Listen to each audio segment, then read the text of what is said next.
Now, to get the very latest, we're joined by reporter Ajeck Mangut. He joins us live from Abuja, Nigeria. Ajeck, good afternoon. Thank you for joining us. Now, we're learning that the internet has been suspended due to what the Communication Ministry is calling hate messages.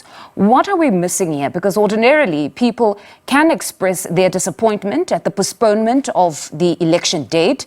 Are they perhaps mobilizing for some sort of violence to take place? What are we missing here?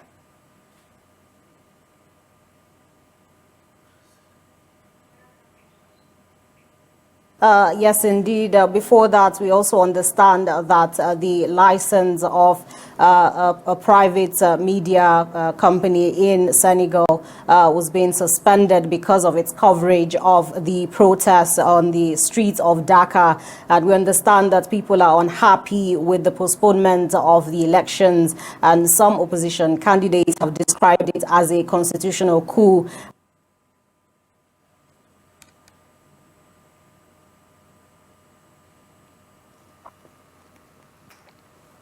Unfortunately, we seem to have lost our correspondent there, Ajeck. It seems that we do have her back. We've re-established the line. Ajeck, you can continue.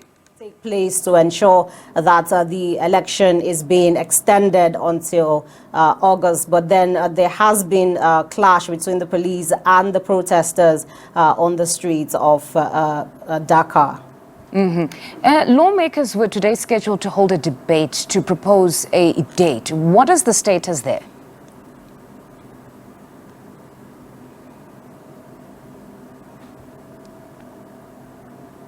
Yes, indeed. We do expect that vote to come out. They're supposed to meet this afternoon. And then we understand that protest has been called by the opposition candidates to reject this vote by the parliament. We do expect that they're supposed to vote a bill that is before them to ensure that the election, a new date is announced as early as August. That would mean that President Macky Sall will remain in office for about 6 months, and the opposition candidates are saying that this is a constitutional coup.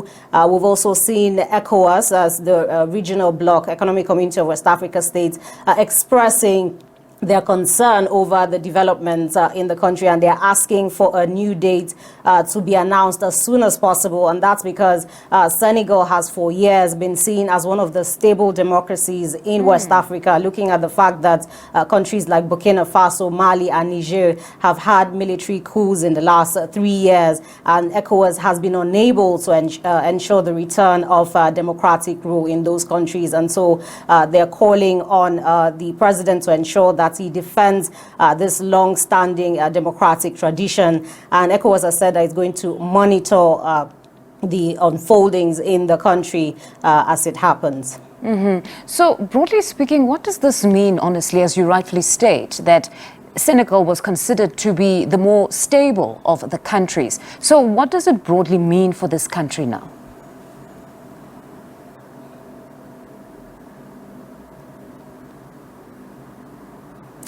Well, that's why ECOWAS is really concerned, because when you look at the military coups in Burkina Faso and Mali and Niger, ECOWAS has not been able to get the military juntas in those countries to return democratic rule. And in fact, they have decided to leave the Economic Community of West African States, raising concern about the ECOWAS ECOWAS trying to ensure the free movement of goods and services within the West Africa region. And so there's fear that if there's a political crisis in Senegal, then it will just, add to a list of other countries in the region that are facing crisis, which the ECOWAS would not want to add to its list of countries that it is dealing with at the moment. Well, certainly it wouldn't want any of that. Ajeck, thank you very much for your reportage this afternoon. That's Ajeck Mangut out in Lagos, Nigeria for us.